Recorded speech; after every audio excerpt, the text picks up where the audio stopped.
He will not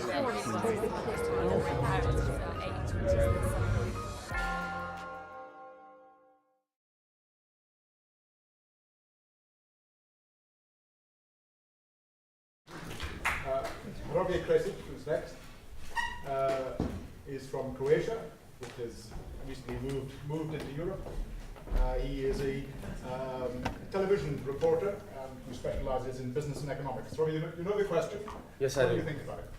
Well, Croatian journalism, coarsens, definitely simplifies and distorts Croatian politics with huge help of Croatian politics. And the new journalism won't be any better because most of the legacy or the old-fashioned media basically own the web pages, the web portals. Maybe there are one or two who are independent and they are trying to be critical and maybe different, but most of the time they don't do stories using their head, they do stories using their guts, feeling that something is right or wrong without too many fact-checking. It should be also said that Croatia is for the 5th year now in recession, which heavily influences the market, the journalism market in Croatia. Journalists are being cut off, put off. News offices are being are becoming increasingly smaller, and in that atmosphere, people who are dedicated to a specific sector are a very, very rare thing to find. Let me just give you one example. Croatia is one half of Croatia is basically the beautiful coast and tourism.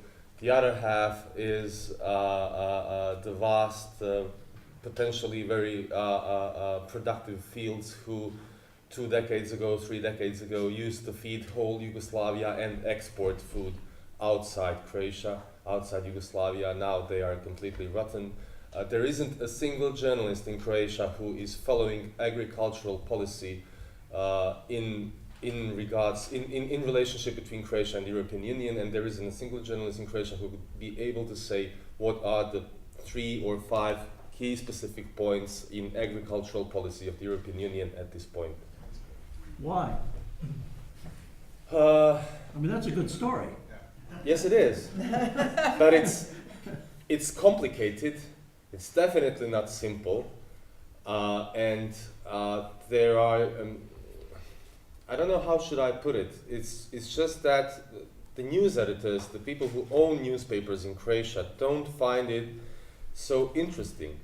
One thing that also should be said is opinion makers in Croatia are definitely, like in many other countries, daily newspapers.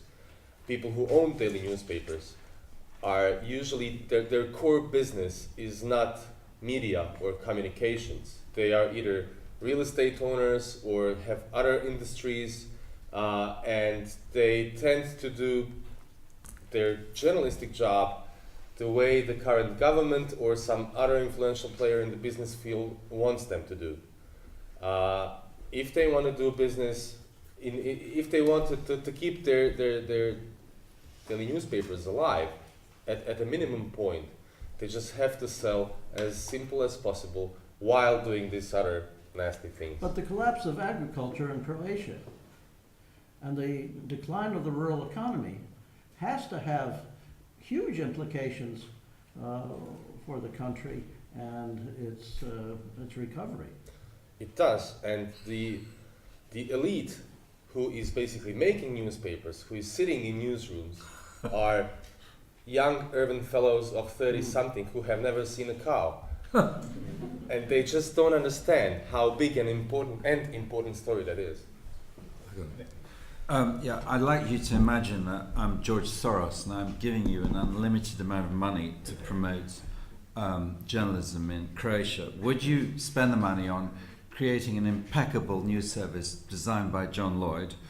Would you create satire of such a scabrous and aggressive sort that it would disgrace everyone of the Croatian elite? Or thirdly, would you simply hire some hitmen to assassinate them all? how long can I think about it? Or just indulge in my fantasies? I would probably do the first. Just because of John Lloyd, of course. Croatia once had a really brilliant public broadcaster. It doesn't have it anymore. And that's a big issue. People who used to work there left, basically fled.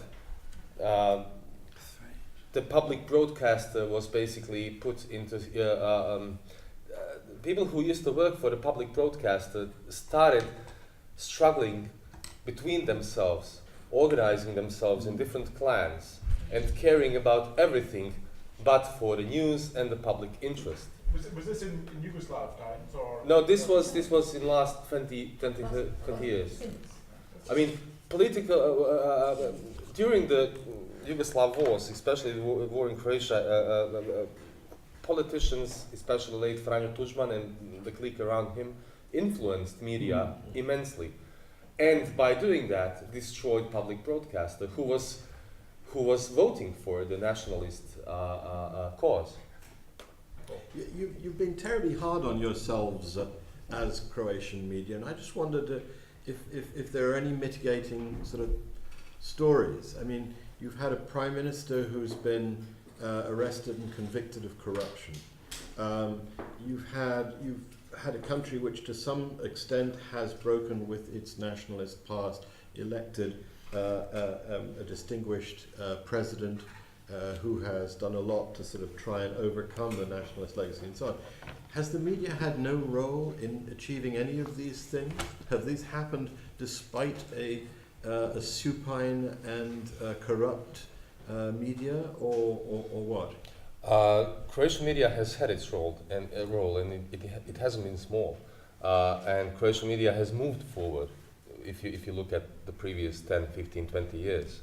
But in regard to both of these cases, former prime minister who ended up where he ended, he was. It seems today that he was a scapegoat, because it's impossible that with corruption of such scope, he was the only one involved. And we haven't really followed all the guys around him. It's the tricky issue with benchmarks that we had to fulfill for entering European Union is that we fulfill them. Yeah. It's a benchmark, and Yeah. then that's the end. Yeah. Back to our distinguished president. Yeah. Yes, he is a beautiful, wonderful man who wonderfully plays piano and speaks English. But he also has had several really nasty affairs. That were never looked up until the very end. He set up a